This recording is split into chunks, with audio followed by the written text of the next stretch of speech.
दोस्तों नमस्कार। दोस्तों नीतीश कुमार दिल्ली में भारतीय जनता पार्टी की नवनिर्वाचित मुख्यमंत्री रेखा गुप्ता के शपथ ग्रहण समारोह में नहीं गए। ये पहली खबर था। दिल्ली में एनडीए की मीटिंग जिसको प्रधानमंत्री नरेंद्र मोदी ने बुलाया, उस मीटिंग में नहीं गए, ये दूसरी खबर है। लेकिन इन दोनों खबरों के बाद जो खबर आई है वह दिल्ली से नहीं, वह पटना से नीतीश कुमार की इन फैसलों को देख करके, नीतीश कुमार के दिल्ली ना जाने को देख करके आरजेडी के खेमे खुशी की लहरें हैं, फुलझड़ियाँ फूट रही है। और आरजेडी के एक बड़े चर्चित विधायक हैं लालू प्रसाद यादव के लेफ्ट हैंड कह लीजिए, राइट हैंड कह लीजिए, जिगर के छल्ले कह लीजिए, करीबी हैं कह लीजिए, सब कुछ भाई वीरेंद्र हैं। भाई वीरेंद्र आरजेडी के विधायक हैं और आज से नहीं दोस्तों, लंबे वक्त से, जब से बिहार में या देश में जब सरकार आई, प्रधानमंत्री नरेंद्र मोदी तीसरी बार प्रधानमंत्री बने, बीजेपी 240 सीटों पर अटक गई, तब से ये एक ही बात दोहरा रहे हैं कि नीतीश कुमार आएंगे। जैसे एक फिल्म का डायलॉग है कि मेरे करण अर्जुन आएंगे, कुछ उसी तरीके से भाई वीरेंद्र की यह मुनादी है और मेरे नीतीश वापस आएंगे। इस बीच लालू प्रसाद यादव ने एक ऑफर दे दिया। वह ऑफर जनवरी 2025 में दिया गया। मैं आपको तारीखें के साथ, समय के साथ, महीने के साथ, साल के साथ खबरें बता रहा हूं ताकि कोई भी खबर आप मिस न कर पाएं। और इस खबर को कड़ी से कड़ी जोड़ते हुए चलना बेहद ज़रूरी है ताकि कोई भी खबर आप। भाई वीरेंद्र ने कहा, हमें पूरे विश्वास है कि नीतीश कुमार का मन, जदयू के जो तमाम नेता हैं उनका मन भारतीय जनता पार्टी के साथ, एनडीए के साथ उबता हो चुका है। जदयू के तमाम विधायक, तमाम सांसद, तमाम बड़े नेता आरजेडी के पास वापस आने के लिए वकालत कर रहे हैं और नीतीश कुमार भी इस बात को जानते हैं कि अब महागठबंधन में वापस जाना, इंडिया गठबंधन में वापस जाना बेहद ज़रूरी है। क्योंकि अगर अपनी राजनीति को बचाना है, अगर राजनीति को सुरक्षित रखना है तो भारतीय जनता पार्टी के साथ छोड़ना पड़ेगा। भाई वीरेंद्र की डंके की चोट पर यह शंखनाद करते हुए ऐलान कर रहे हैं कि नीतीश कुमार लौटेंगे, नीतीश कुमार वापस आएंगे। वापस कहां जाएंगे? आरजेडी के साथ जाएंगे। दोस्तों दो आंकड़े हैं।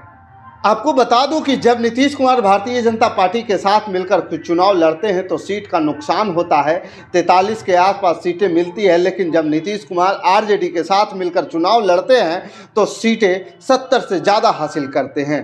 वोट शेयर में भी एक बड़ा अंतर दिखता है। दरअसल बिहार की जो राजनीतिक परिस्थितियाँ हैं और बिहार में अगर आप आंकड़ों को समझेंगे, परसेंटेज को समझेंगे, नीतीश कुमार जब भारतीय जनता पार्टी के साथ लोकसभा चुनाव में जाते हैं तो फायदा होता है, लेकिन नीतीश कुमार भारतीय जनता के साथ जब विधानसभा चुनाव में जाते हैं तो नुकसान हो जाता है। दिल्ली में भी हम लंबे वक्त से यह देख रहे हैं कि भारतीय जनता पार्टी लोकसभा में तो झंडा लहरा देती है लेकिन विधानसभा में झाड़ू चल जाती है। हालांकि इस बार सारे समीकरण ध्वस्त हो गए। इस बार कमल का फूल खिला, दिल्ली में खेला हो गया। अब यह घटना जो है दिल्ली में हुई तो चमत्कारिक घटना है। सियासत में इसको एक तरीके से पूरा के पूरा आप मानिए कि उथल पुथल कहा जाता है। जो दिल्ली में हुआ उसको लेकर के नीतीश कुमार सतर्क हो गए कि भारतीय जनता पार्टी का तो हौसले बुलंद है। हरियाणा, महाराष्ट्र, दिल्ली में इतनी ताकत मिल गई है। और इसके पहले अगर आप देखेंगे राजस्थान, मध्य प्रदेश, छत्तीसगढ़, तो भारतीय जनता पार्टी के हौसले बिहार में बुलंद है। इस वक्त से इस बात से कोई भी इनकार नहीं कर सकता है कि भारतीय जनता पार्टी, प्रधानमंत्री नरेंद्र मोदी और उसकी पूरी सेना जो है अगला टारगेट किए हुए हैं वो बिहार है। और बिहार में भारतीय जनता पार्टी की कोशिश है कि साम दाम दंड भेद कुछ भी करके खुद को मजबूत करना और सरकार बनाना, साथ ही अपनी सीटों की संख्या को बढ़ाना। जैसे कि महाराष्ट्र में भी हमने देखा और ज़्यादा सीटें मिलने पर भारतीय जनता पार्टी क्या करती है। इसके बारे में आप जानना चाहते हैं तो एकनाथ शिंदे को मैसेज करके पूछ लीजिएगा, वह आपको बेहतर तरीके से बता देंगे। भाई वीरेंद्र का यह ऑफर दे रहे हैं, भाई वीरेंद्र का यह ऐलान कर रहे हैं कि नीतीश तो आ ही रहे हैं, नीतीश हमारे साथ लौट रहे हैं। क्योंकि नीतीश को समझ में आ गया है कि पशुपति पारस ने एनडीए के साथ क्यों छोड़ा, जीतन राम मांझी किस तरीके से तेवर दिखा रहे हैं, कांग्रेस बिहार में क्या कुछ कर रही है, राहुल गांधी इतने एक्टिव क्यों हो गए हैं, तेजस्वी ने यह अभी से यात्राएं शुरू कर दी है।